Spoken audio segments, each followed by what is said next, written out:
Let's talk about Dubai. What do you think Dubai provides research generating 26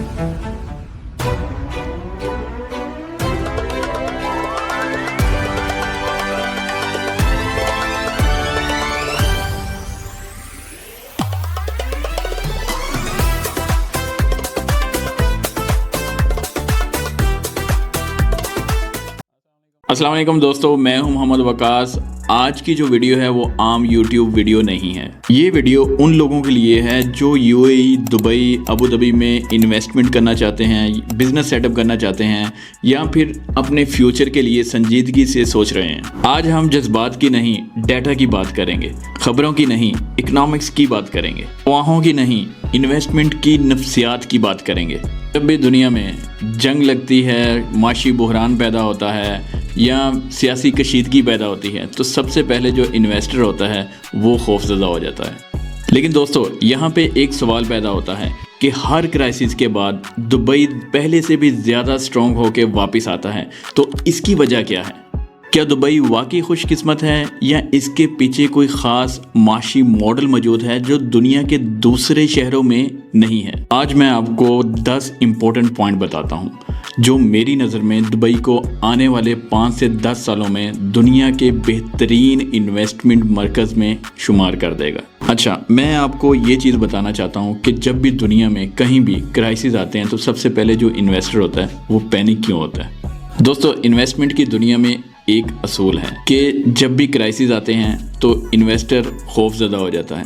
उस खौफ की वजह से वो अपनी एक्टिविटीज़ को स्टॉप कर देते हैं। लेकिन जब लालच आता है तो इन्वेस्टर बाइंग शुरू कर देते हैं। लेकिन सक्सेसफुल इन्वेस्टर जो होते हैं वो दोनों के बीच में ना बैलेंस रखते हैं। फॉर एग्ज़ाम्पल, अगर किसी भी मुल्क की बुनियादें मजबूत हैं, GDP growth, population growth, infrastructure development, foreign direct investment and business regulations. अच्छा, ये जो वक्ती बहरान होता है या क्राइसिस इसको कह लें, ये सिर्फ टेम्परेरी असर डालता है। इसीलिए दुनिया के बड़े फंड्स या इदारे सिर्फ खबरें नहीं देखते बल्कि बुनियादी और माशी इशारे भी देखते हैं। अच्छा, अब सोचने की बात यह है कि दुबई की सबसे बड़ी जो रिकवरी स्पीड है वो क्या है? दोस्तों, ये वो चीज़ है जो दुनिया के दूसरे शहरों में नहीं मिलती।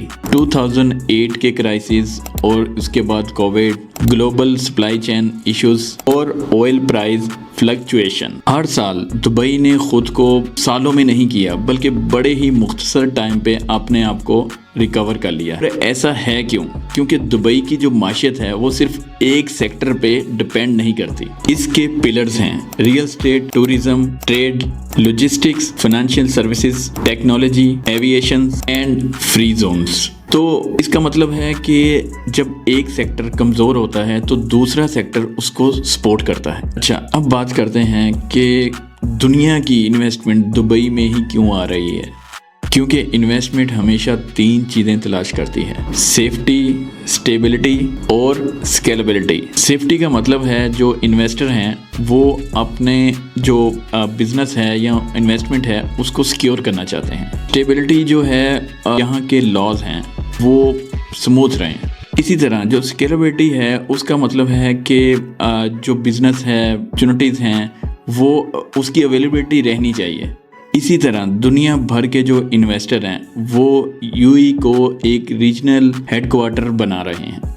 तो अक्सर लोग दुबई को मौजूदा दुबई देखते हैं, लेकिन जो बड़े इन्वेस्टर हैं वो दुबई को फ्यूचर दुबई की तरह देखना चाहते हैं। इसी तरह 2040 दुबई का विजन क्या है? More population, more transportation, more residential communities, more green areas, more business hub. सवाल ये है कि अगर पॉपुलेशन बढ़ती है तो क्या होगा? मज़ीद घरों की ज़रूरत होगी, मज़ीद ऑफिसेज की ज़रूरत होगी, मज़ीद रेस्टोरेंट्स की ज़रूरत होगी, मज़ीद बिजनेसेस पैदा होंगे और यही वो चीज़ है जिस पे एक इन्वेस्टर नज़र रखता है। अब आते हैं प्रॉपर्टी मार्केट पर। ज़्यादातर इन्वेस्टर 2 गलतियां करते हैं। पहली, सिर्फ सस्ती प्रॉपर्टी देखते हैं और दूसरी, सिर्फ महंगी प्रॉपर्टी देखते हैं। हमेशा एक प्रोफेशनल इन्वेस्टर 3 चीज़ों को देखता है: location, demand, exit strategy metro के करीब, रोजगार के मराकज़ के करीब, मुस्तकबिल की तरक्की के रास्ते पर, ये असल सवालात हैं। दोस्तों, अगर आज मेरे पास इन्वेस्टमेंट हो तो मैं किन सेक्टर को स्टडी करूंगा?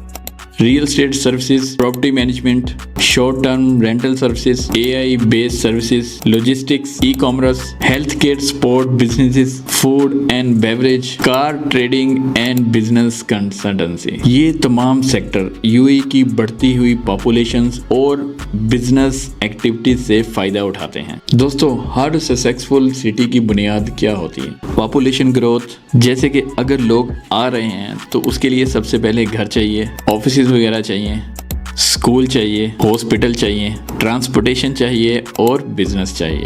और यही तो वजह है कि पॉपुलेशन का बढ़ना इन्वेस्टर के लिए एक बड़ा इशारा है। दोस्तों, अगर मेरे पास 1 लाख दिरहम हो तो मैं जल्दी से अमीर बनने की कोशिश नहीं करूंगा। मैं पहले मार्केट रिसर्च करूंगा, नेटवर्किंग देखूंगा, बिजनेस वैलिडेशन देखूंगा और कैश फ्लो प्लानिंग करूंगा। इन्वेस्टमेंट एक पैसे का खेल नहीं है, ये नॉलेज का खेल है।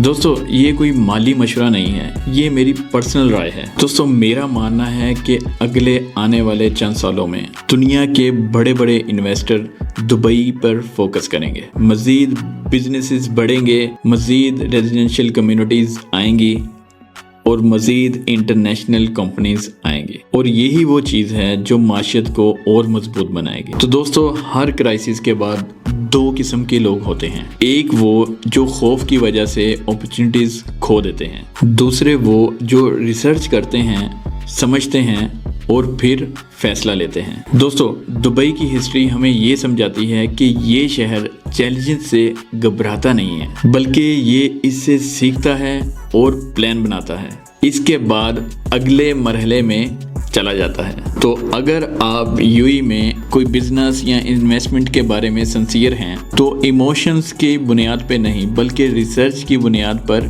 डिसीजन लें। तो दोस्तों, वीडियो पसंद आई तो लाइक लाजमी कीजिएगा, शेयर कीजिएगा और चैनल को सब्सक्राइब लाजमी कीजिएगा। मैं हूं मोहम्मद वकास, मिलते हैं अगली वीडियो पर। Thank you so much. अल्लाह हाफिज़।